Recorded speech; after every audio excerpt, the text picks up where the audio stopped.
তাহলে শাবান উপলক্ষে একটা কর্মসূচি আমরা পেয়ে গেলাম, সেটা হলো বেশি বেশি নফল রোজা। এখন কথা হলো শাবানে এত বেশি নফল রোজা নবীজি কেন রাখতেন? দুইটা কারণ তো আমরা জানলাম।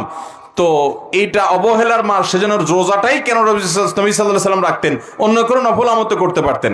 এর হিকমত আল্লাহ তাআলা ভালো জানেন। তবে অনেক বিশেষজ্ঞ এবং অনেক বিশ্লেষক, ওলামায়ে কেরাম, ইসলামিক স্কলারগণ এক দুইটা বিশেষ কারণ, রহস্য, হিকমত উল্লেখ করেছেন। সেটা হলো রমাদান মাসে আমাদেরকে 30 দিন রোজা রাখতে হবে, আল্লাহ তাআলা ফরজ করেছেন প্রাপ্তবয়স্ক সকল ইমানদার নারী পুরুষ সুস্থ মানুষদের জন্য। তো সেই রমজান মাসে যদি আমাদের রোজা রাখা লাগে, শাবান মাস থেকে যদি আমরা 2, 4, 10টা 20টা নফল রোজা রাখা শুরু করি, তাহলে রমজানের রোজা রাখাটা সহজ হবে। আগে থেকে অভ্যাসটা হবে, ওয়ার্ম আপ হবে, রিহার্সেল হবে, প্রস্তুতি নেওয়া হবে।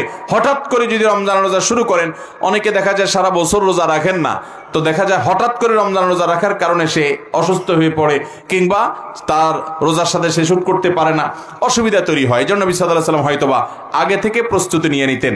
5 ওয়াক্ত নামাজের আগে, অনেক নামাজের আগে সুন্নত নামাজ আছে না নাই? জোহরের আগে সুন্নত নামাজ আছে না নাই?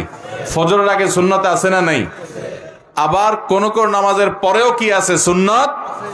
ফরজটার, ফরজ ভার্সনের ইবাদতের আগেও সুন্নত থাকে, পরেও সুন্নত।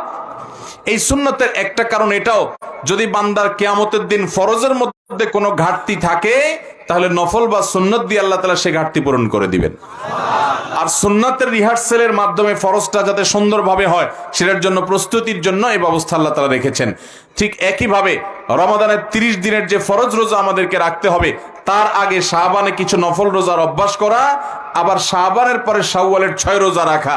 ওই 5 ওয়াক্ত নামাজের আগে পরে যেরকম সুন্নত নামাজ আছে, রমজানের ফরজ রোজার আগে সুন্নত রোজা আছে, পরেও শাওয়াল মাসে সুন্নত রোজা আছে। অতএব রোজাগুলো রাখবো তো ইনশাআল্লাহ। আমরা অনেকে আছি, এটা জীবনে প্রথম শুনছি যে শাবান মাসে আবার বেশি বেশি নফল রোজা রাখতে হয়। তবে শাবান মাস সম্পর্কে আমাদের আরেকটা জিনিস জানতে হবে। রোজা রাখতে হবে, এটা তো আমরা জানলাম। আরেকটা জিনিস জানেন, সেটা হলো শাবান মাসের শেষের দিকে রোজা রাখা উত্তম না। রোজা রাখতে হবে শুরুর দিকে, মাঝের দিকে, এই দিনগুলোতে। শেষের দিনগুলোতে নবী সাল্লাল্লাহু আলাইহি সাল্লাম রোজা রাখতেন না। কারণ হলো শেষের দিনগুলো যদি টানা রোজা রাখেন, তাহলে রমজান আর গায়রে রমজানের ভিতরে পার্থক্য হবে না।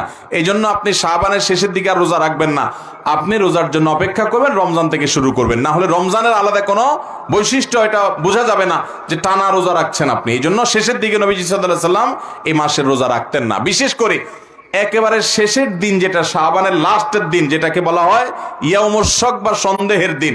আমরা আমাদের ছোটবেলায় দেখেছি, আমাদের দেশে বিভিন্ন এলাকায় অনেক মুরব্বীরা শাবানের শেষের দিন অবশ্যই রোজা রাখতেন। কেন?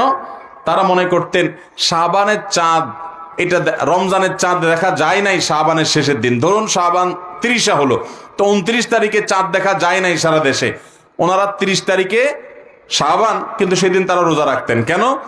মনে করতেন যে যদি চাঁদ দেখা যারা যায় নাই বলছে, হয়তো চাঁদ উঠছে তারা দেখে নাই, মিস করে গেছে, তাহলে আমার রোজাটা রমজান হয়ে গেল যদি চাঁদ উঠে থাকে।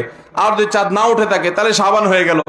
তো এইরকম চান্সে রোজা রাখে, এরকম কোন চান্সে রোজা রাখার নির্দেশ ইসলামে।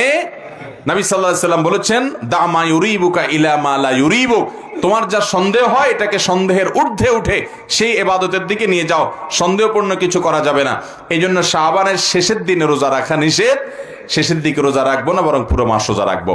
শাবান উপলক্ষে তৃতীয় কথা হলো, আম্মা জান আয়েশা রাদিয়াল্লাহু তাআলা আনহা, তিনি সারা বছরের যে তার ফরজ রোজা, ভাঙতি রোজা ছিল, মহিলা মানুষ হওয়ার কারণে রমজানে তার যে ভাঙতি রোজা থাকতো, সেগুলো সারা বছর তিনি রাখতে পারতেন না। কেন রাখতে পারতেন না?